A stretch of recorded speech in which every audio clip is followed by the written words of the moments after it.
This is Return to Base, a Veteran Life podcast. Hey everybody, welcome back to Return to Base, where we talk with leaders shaping the military and veteran space. People who didn't stop serving when they took off the uniform. I'm your host, Cliff Van Rickley. As we approach Women Veterans Day, today's conversation is about service, visibility, and preserving stories that too often go untold.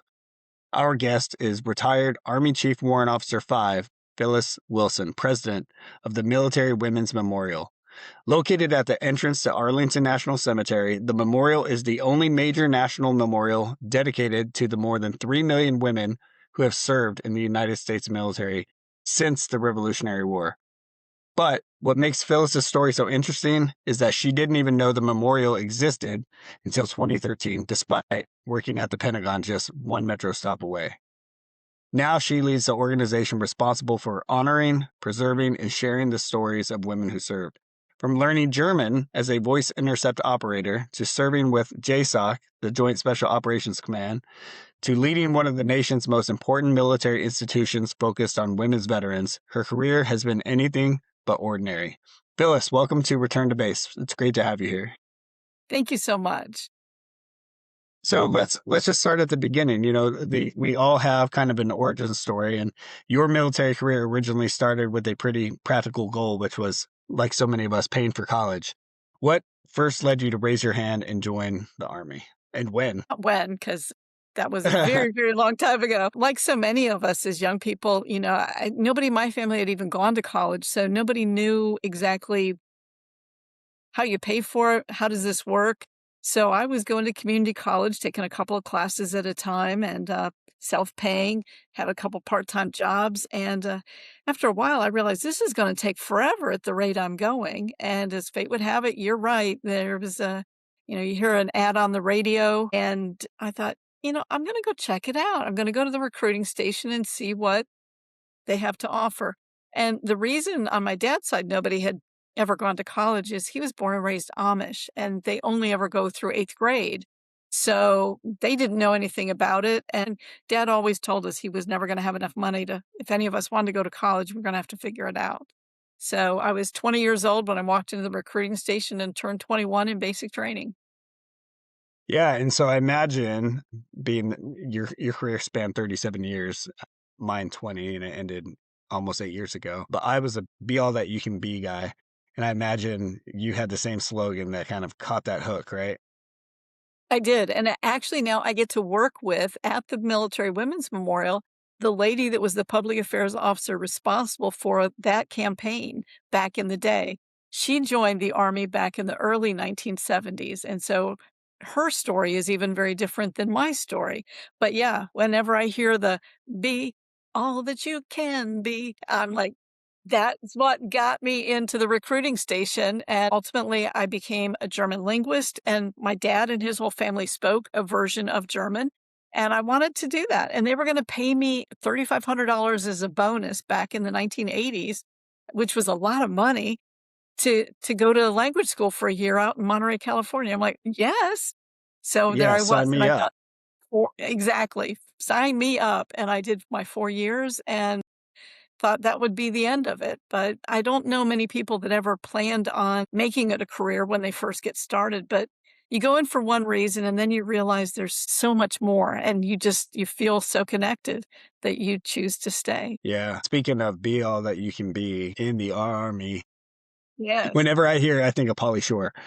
So I don't know if you remember the movie In the Army Now, but yes, I love that movie.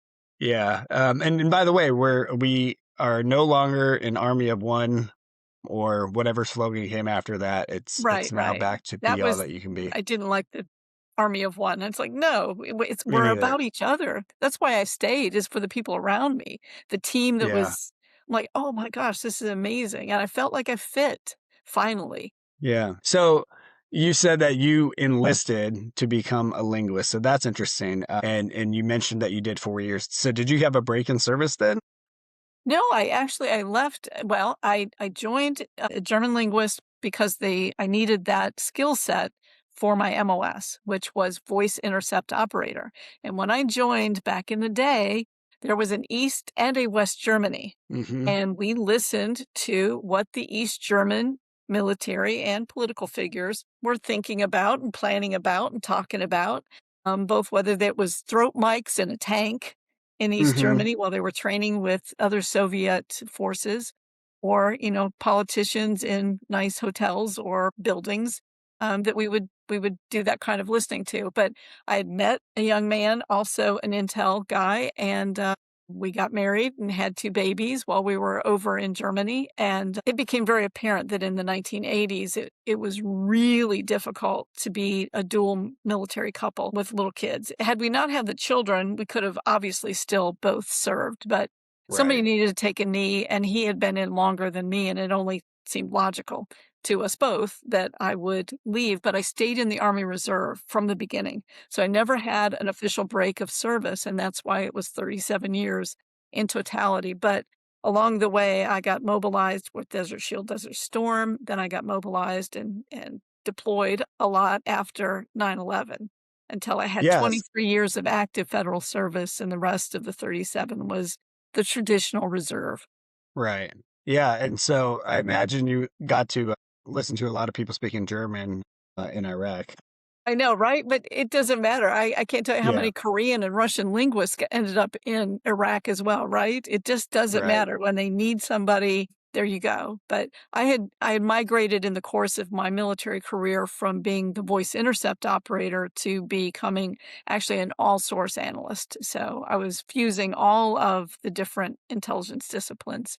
And so it was a very different world, how things had changed, and I was still able to put a little bit of a imprint on what was happening, and it was fascinating, and I loved it. If you've looked at the housing market lately, you know it isn't easy. That's why Navy Federal Credit Union's Homebuyer's Choice loan caught my attention. It offers down payment options as low as 0% with no required private mortgage insurance. If you're looking for a positive sign toward home ownership, this is it. Navy Federal Credit Union. Our members are the mission. Navy Federal is federally insured by NCUA, Equal Housing Lender. Terms and conditions apply. Loans subject to approval and eligibility requirements. Learn more at NavyFederal.org/zero down.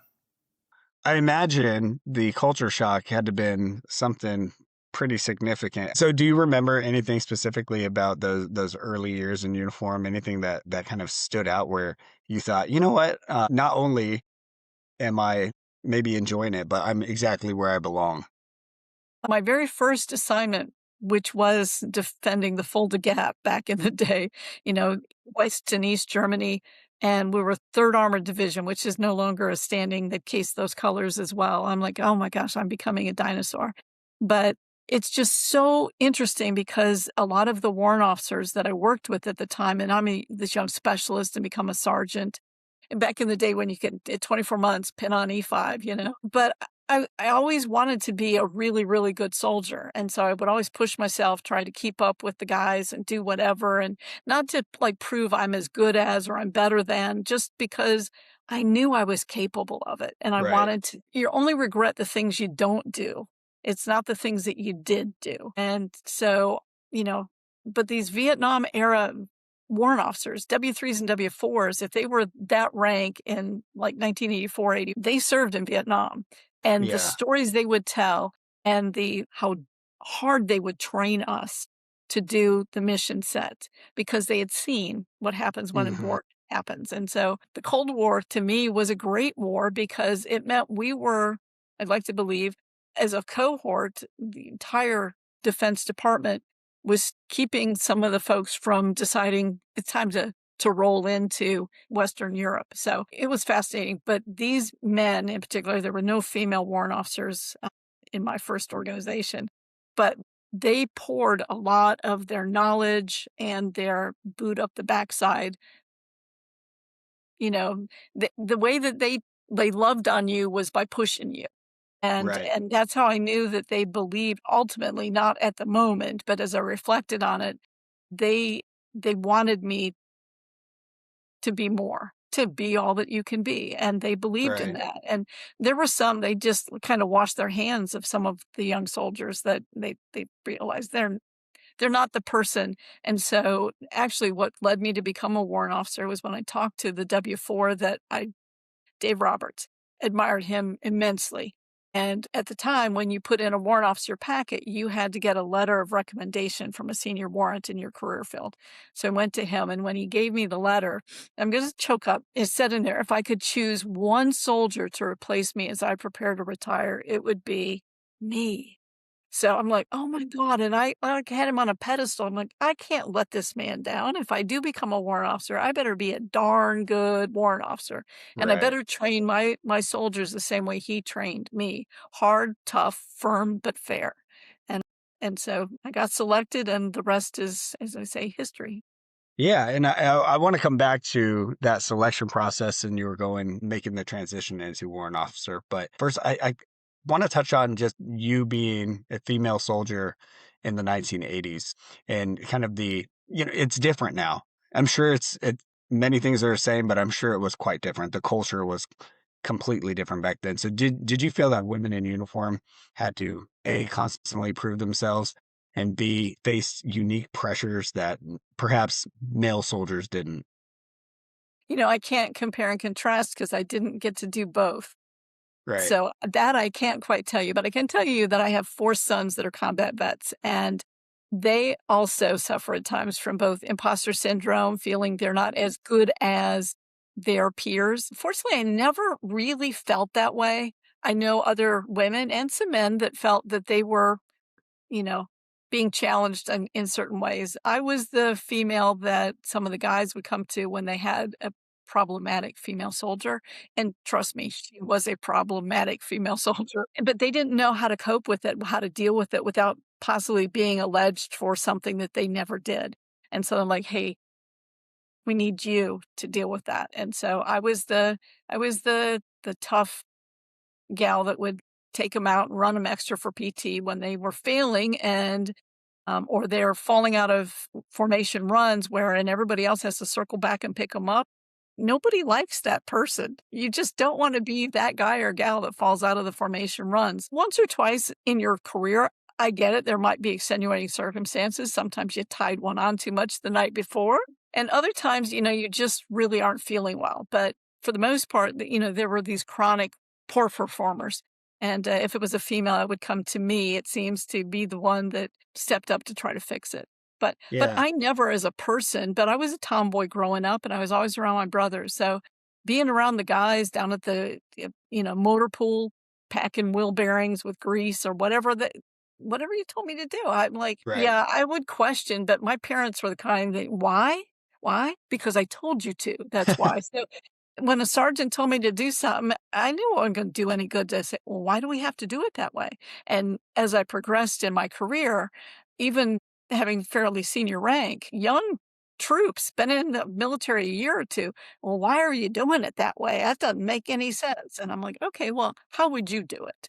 And Right. I'd listen, and once in a while they were pretty good. And most of the time it's like, okay, I hear you, but let's go back and do exactly what I told Yeah. you to do. I imagine somewhere along the way, especially during your career as a junior soldier, you had gatekeepers that you thought, maybe female gatekeepers, I would say, who maybe put roadblocks in your way that maybe you didn't deserve or you didn't think were fair. Fortunately, my mentality is I kind of let a lot of things like water off a duck's back kind of a Hmm. thing. I don't have the time, the energy, and I won't give them the power or authority over me to waste time in my brain thinking about, oh, that's not right, that's not fair. Now, there's a couple of times that, yeah, especially as a younger person, I think men and women, we we ruminate, we study, worry about issues that really mean nothing in the long term. But to be fair, what I didn't know, Cliff, was early on when I joined the military, we were only 5 to 7% in the entire force. And by law, just a decade or so prior, we were capped at 2% by law. We could Wow. not be above that. And in many places, so a lot of the men that served in the 40s, 50s, and 60s, they might see a nurse, that would be about it because there were more out there, but we at 2%, it wasn't much. And of course, even when I became pregnant initially in the early 80s, and we had to go to our lieutenant colonel, the battalion commander, and let him know as a married woman with my husband, we're pregnant. And he's like, okay, we'll start the paperwork. And I'm like, what paperwork? And he's like, to chapter you out. Hmm. I knew what chaptering meant, and that I'm like, "Wait a minute, I didn't do anything to get chaptered out." And he's like, "No, if you're pregnant, you're chaptered out." And I'm like, "Wait a minute." So I went to the S1, the Human Resources Department, and I asked, and they said, "No, it's optional. You can take the chapter discharge for pregnancy and get out, but it's not mandatory." And my husband wanted me to get out because we were in the field all the time. And he's like, "No, you need to get out." I'm like, "But I signed up for 4 years. They gave me a sign-on bonus. They've trained me with a language. I have a job to do." And when I was out in the field listening, I was loving it. And I'm like, "No, I Nice. signed up for 4 years. They're not asking you as the prospective dad to get out." And he looks at Mm-hmm. me like, "Well, why would they?" And I'm like, "Well, why would they? Why should I have to?"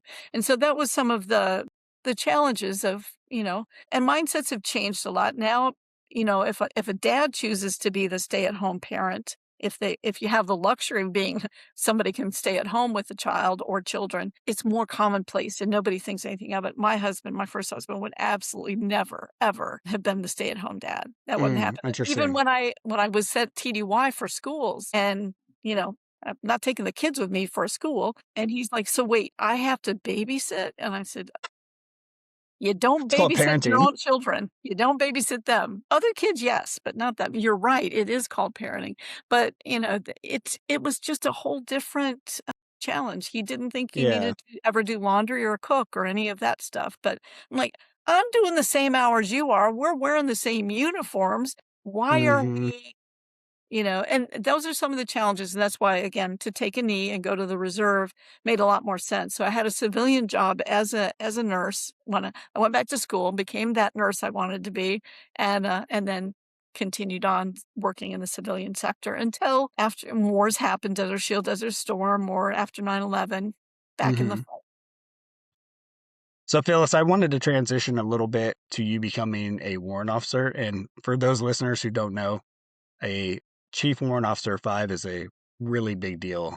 That's the rank that you ultimately attained. And when I was coming up in the Army, prior to me going into Special Forces, for instance, seeing a CW5 was like almost like seeing a unicorn. There just weren't that many. There's a lot more now.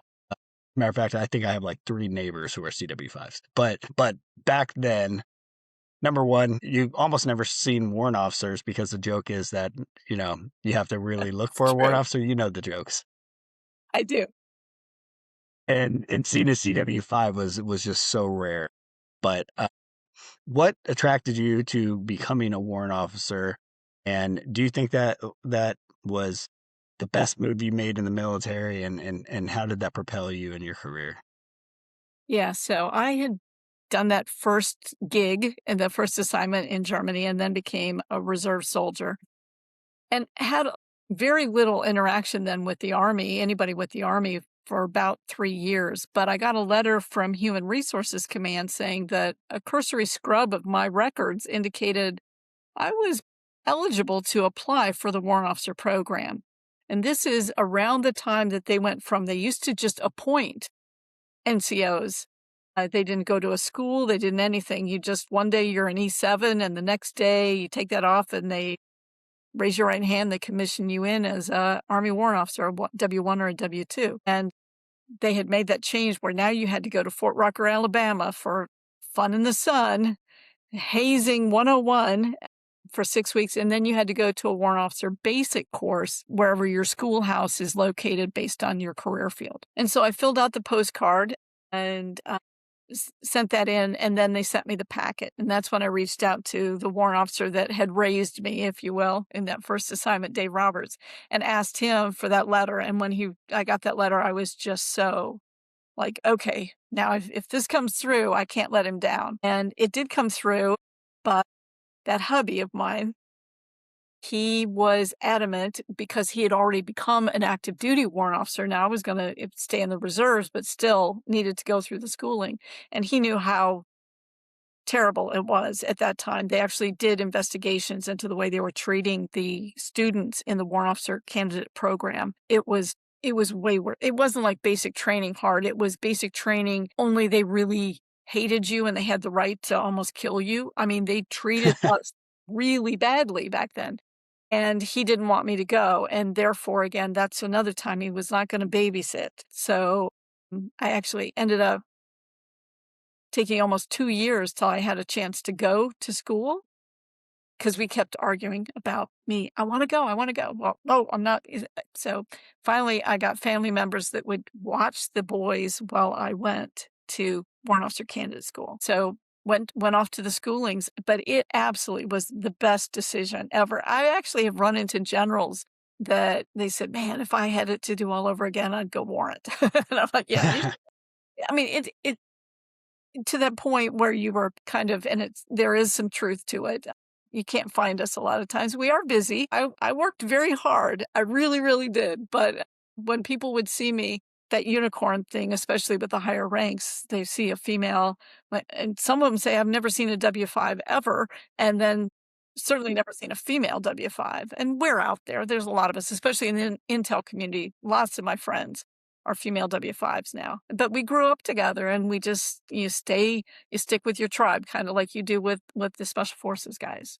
So I did 20 years as a warrant officer in the Army Reserve before I pinned W-5, which is the earliest that a Army Reserve warrant officer can do so. We have gates, 2 years from 1 to 2, 6 years from 2 to 3, 6 years from 3 to 4, and 6 years from 4 to 5. That is a total of 20 years. So my first look, I got selected to W-5. I just happened to still be younger than most of the other warrant officers. I was still in my 40s when I got selected. So I served then, and I retired actually the same year you did, 2018. So I almost How about did that? double time as you, doing my 37 to your 20. But yeah, so I saw a lot of change in the military. But you just, it's like, it just comes in slow iteration. So it wasn't like this vast change. Not like I'd been away for a long time and then coming back. I can't imagine what it would feel like had I only served in the 80s and then come back to see what it's like of recent times.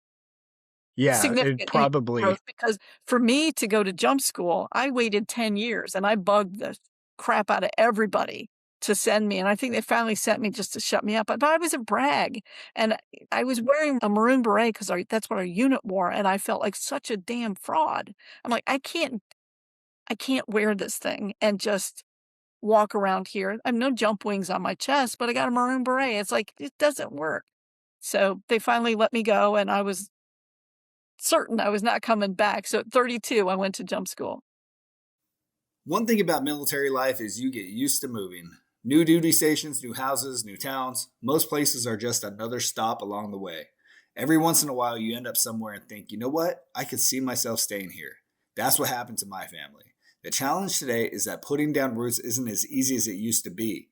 Home prices are high, inventory's tight. Buying a home can feel overwhelming.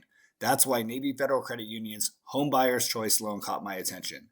It offers down payment options as low as 0% with no required private mortgage insurance. Plus, you can get up to $9,000 cash back to help cover closing costs through Realty Plus. Look for your sign on NavyFederal.org.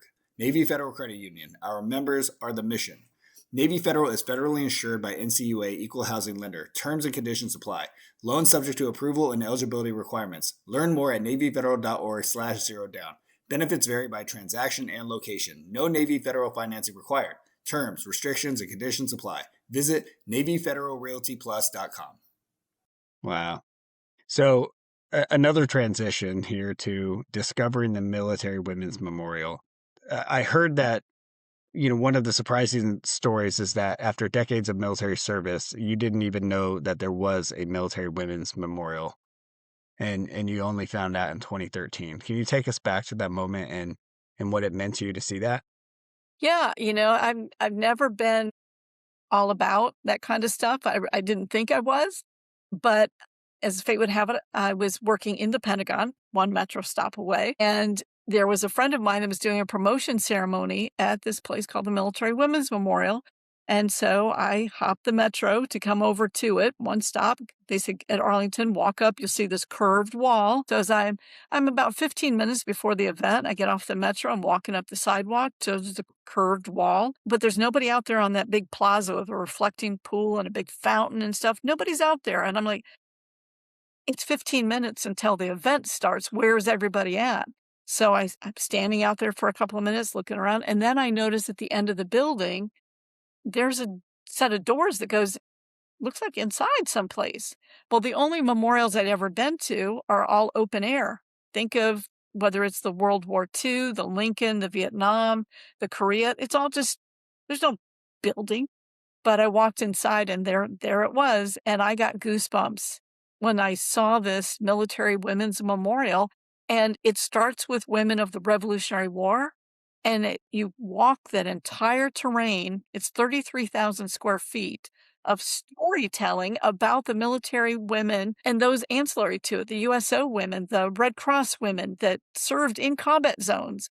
And there's no place else for their stories to be told at a national level except there. And I'm like, how have I never heard about this place? And the coolest thing is there's a digital database, a repository. Think of a baseball card for every one of us women, our photo, our years, what service, combat zones, countries, memorable experiences, awards and decorations, all on this big story card.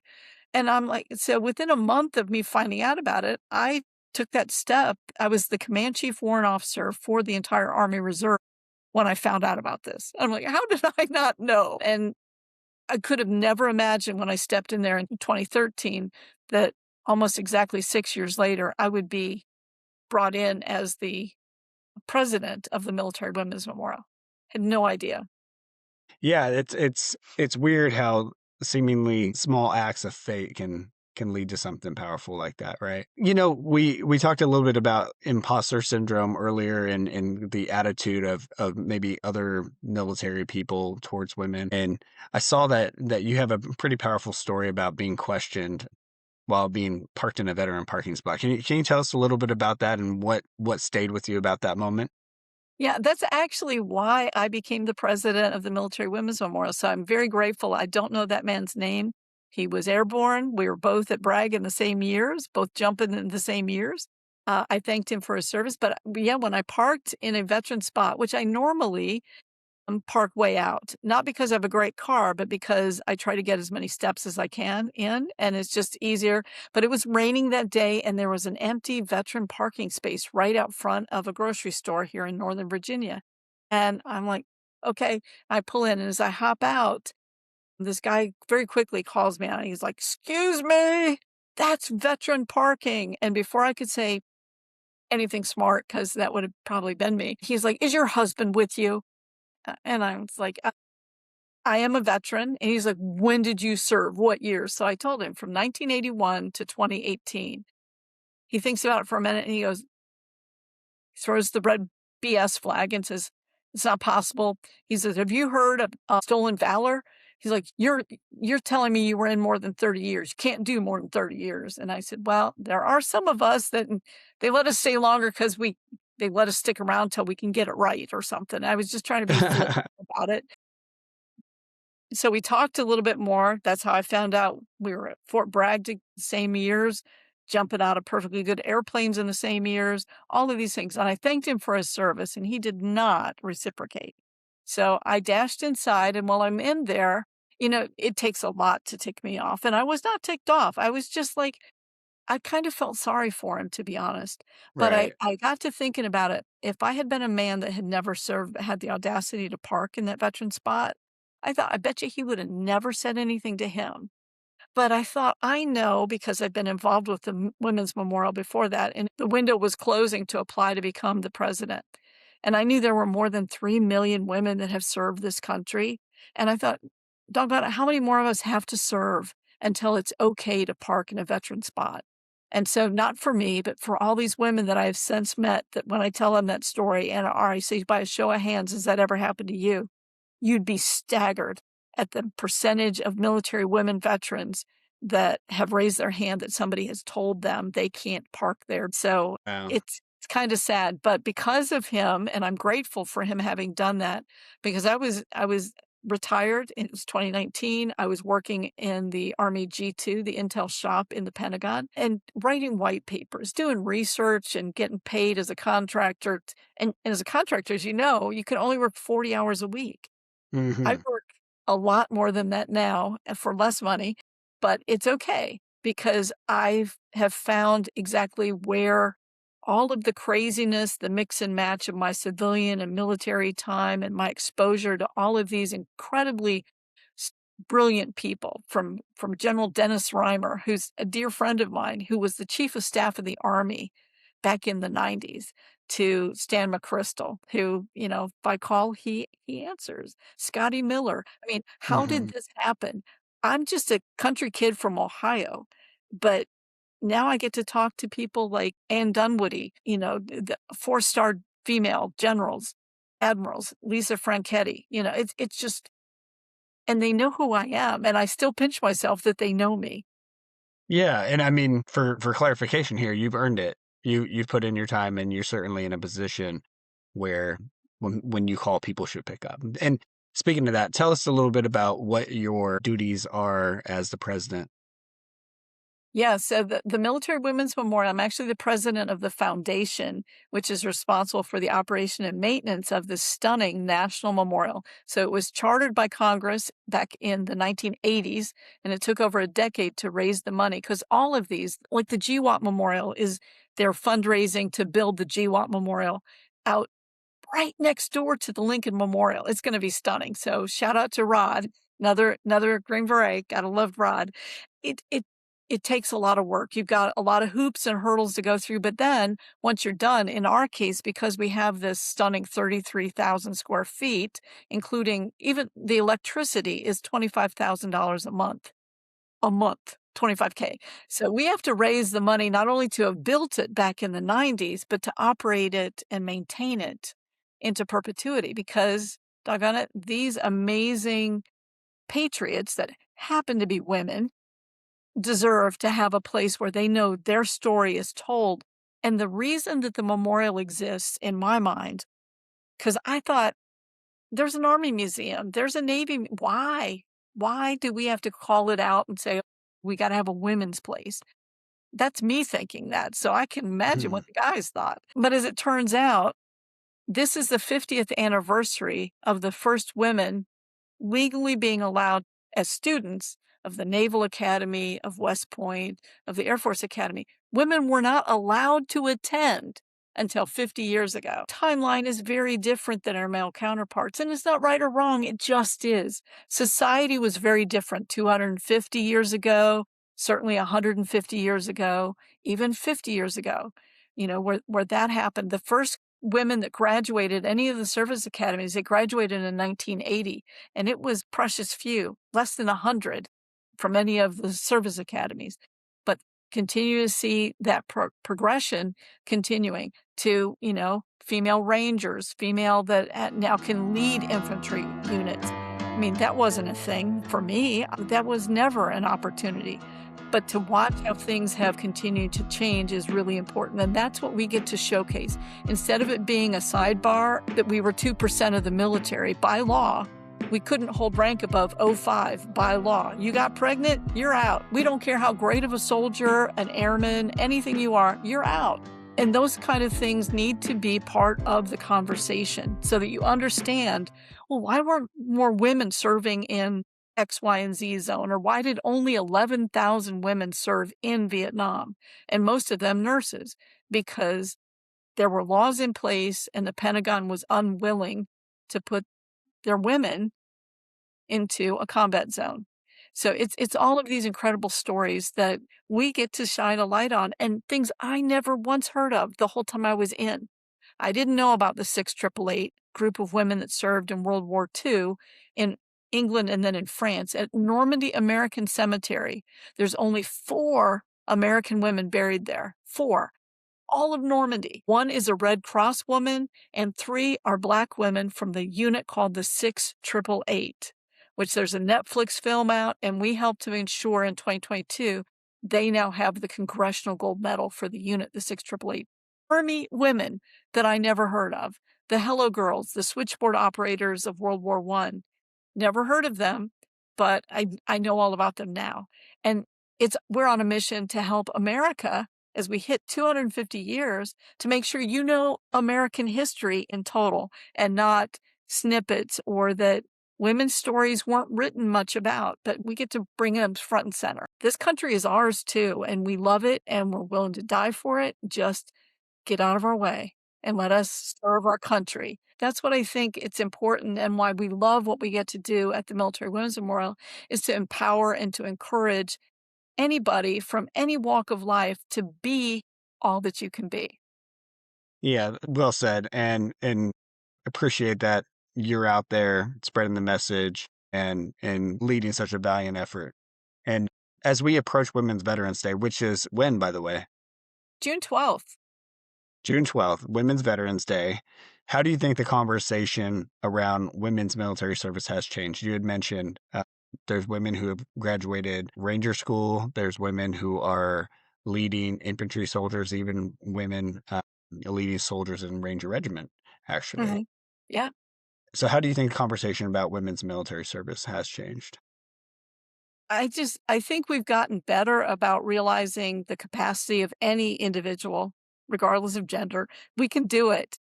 Don't change the standards. 10, 12, 15 years ago, when we were looking at certain things, even the cultural support teams, our women that were serving shoulder to shoulder and village operations with the Ranger Regiment and doing night ops in Afghanistan. And so whether it's Ashley White or Jennifer Moreno, two of our amazing women that laid down their lives for this country willingly and knowingly what they were doing, we're in the fight. And I think it's just the change is that we now have the opportunity to prove ourselves at any and all echelons. The biggest point that I continue to talk to people both in the Pentagon and up on Capitol Hill, because that's part of what I get to do, is don't change the standards for a career field. Leave them the same. Whatever it takes to accomplish the mission in that career field, hold the line on that. There are women that can meet those standards, and there are some men that cannot. Just For make sure. it the standard. And if they can achieve it, then their job, I will tell you still, is that women have to learn how to incorporate themselves, especially in small teams, how to fit in a way that does not disrupt the overall team cohesiveness, because that can be a challenge. Let's just be real. So how can people visit, support, or learn more? The easiest way, and certainly, is to go to womensmemorial.org. That's our website, womensmemorial.org, or just Google Military Women Memorial. You'll find us. And we were talking about June 12th, which is Women Veteran Recognition Day. We are actually hosting a big event at the memorial, but we're also live streaming it. So if you go to the womensmemorial.org website, in the top, you'll see events. Let that drop down and see the events calendar. And go to June 12th, click on that, and you can sign up for free. We'll send you the link to watch it from wherever you are. And it's an evening event. It starts at 5 p.m. So hopefully you can be home, kicked off in your comfy clothes, and pop a top of whatever is your choice of beverage. I won't be, because I'll be the mistress of ceremonies. You'll be for the working. event. I'll be working. So There you we'd go. love for you guys to watch the event and see what June 12th is all about. I'd never heard of June 12th. I didn't know there was a Women's Armed Service Integration Act of 1948 signed by Harry Truman that gave us the right to serve in peacetime. Before that, it was wartime plus 6 months, and that was it. I didn't know that. Only in Yeah, me neither. 1948, right? There's so much history out there, and American 250 is a great time for us to start telling it. Yeah, that's great. And, Phyllis, this has been an incredible conversation, and your story and the work being done at the Military Women's Memorial is a reminder that military history is bigger and broader and more personal than many people realize. And preserving these stories ensures future generations understand the full picture of service and sacrifice. So thank you for what you're building, and thank you for continuing to serve in such a meaningful way. It's my honor. I don't know how many other unicorns you've had on the podcast, but I'm excited to be here. Yeah, I think you're the first. And so to our Awesome. listeners, if you enjoyed this episode of Return to Base, make sure to subscribe and share it with someone who should hear it. And ahead of Women's Veterans Day, take a moment to thank and listen to the women veterans in your life. Until next time, we'll be out there looking out for each other.